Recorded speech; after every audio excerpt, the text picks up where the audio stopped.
Hello folks, so welcome back for another edition of Reflections with the Rocker. A little backstory on this one. It was like in the early to mid 90s. I had quit North Georgia Wrestling Alliance due to conflict of interest and whatnots. Took a little break, did my own thing, travel around other promotions, and then they had a show in Douglasville. And I was free, so I just kind of dropped by just to check on things. And as any wrestler knows, rule number one is if you feel like you want to wrestle, always pack your gear. And I did. We got the little early stuff. We chit-chatted, worked out a deal, new agreements. And that same night, I left as the new heavyweight champion. But the issue with that is it was first part of the month, and they had already lined out the whole month worth of wrestling shows, who's doing what, had the programs laid out stuff, and so they were paying me to come to these shows and basically just cut a promo. And after a while, I started getting bored, and you do not want this guy getting bored. I get antsy, fidgety, and sometimes I get a little creative. So this particular night was in Rome at Dillersmere Music Park.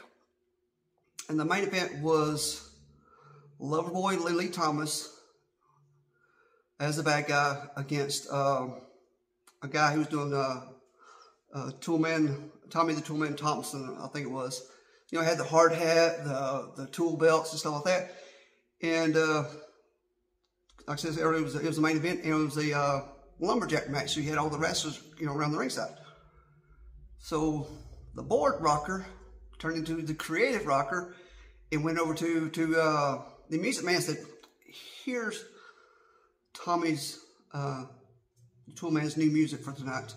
I said, and by the way, I got with the announcers and everybody, and I laid out stuff. I needed all the wrestlers out first, and then I let Thomas go out, and then that just left Tommy, the tool man. Anyway, so that worked out. Everybody's out ringside, and you know, and Lee Thomas is in the ring, and the music hits, and the kid's like, I don't think that's my music. I'm like, huh? Peek my head out the window. I'm like, well, it's got to be, because everybody else is out there. You're next to him. He's, well, what song is that stuff? And he got to the curtain, and I pushed him through. At this point, he's got to go. There's no turn around at that point. Otherwise, you look pretty weak, right? I said earlier, right, that he was doing like a tool man, had the hard hat, tool belts, going on stuff. The music that I had laid out was YMCA, and it's pretty funny, to the point where Lee Thomas in the ring doing the whole dance, and some of the fans were involved, got on board and started laughing like that. And yeah, let's say when he got down in the match, he wasn't happy with me, but what's he gonna do, right? There's nothing he can do about it. Fast forward a few years later, my good buddy Eric Parrish and I were tagging up doing Team Extreme, and I think it was Jason Cross was his first time wrestling in his hometown, so they made a big deal out of that stuff. Similar situation. I think I let Frank in on this one, help drive this one. Pretty much we made him come out to the Hanson's Mbop. If you don't know that song, you might want to just Google that. These stories are dated, by the way, if you haven't figured it out. But yeah, so he, in his hometown, first time, family's there, friends there.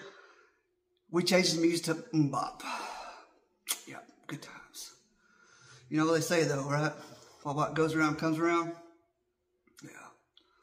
I had a habit of leaving my ring music at different promotions, CDs, because we still had CDs.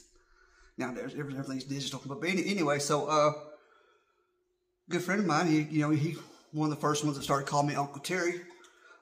Jamie Holmes made me a stack of CDs. So if I left them, it's no big deal, right? Because the mouse all over the place. And And yeah, I think he made me some for both gimmicks I was doing. For a while I was doing just the rocker, and then I was doing the Jaws rocker. And this particular time, we were at Deep Southern Championship Wrestling and for Woody up in Blue Ridge. And it was my turn to go out. My opponent's out there stuff, and I'm ready to, you know, do a little Elvis shake, roll, and roll. And music hits. It wasn't my music. Jamie was not there in person, but in spirit, through his sneakiness, had burned one of the CDs to be I'm a Barbie Girl. And I knew that I had been had, but being the professional that I am, the show goes on. So here comes the Jailhouse Rocker, looking like Elvis, and singing his heart out to I'm a Barbie Girl in the Barbie world. And I was laughing. So yeah, you know, be careful what you do, because sometimes it will come back around and get you. But if you can't take it, don't dish it out. But you know, nowadays I've learned if that happens again, to do a sound check to make sure everything you have is what you're supposed to have, and no surprises. So hope you like this one. Not all my stories are sad or serious, so this was a pretty ha-ha moment, so all that. So hope you enjoyed it. Keep showing the love, and like old poops and pops like to say, peace, love, see ya.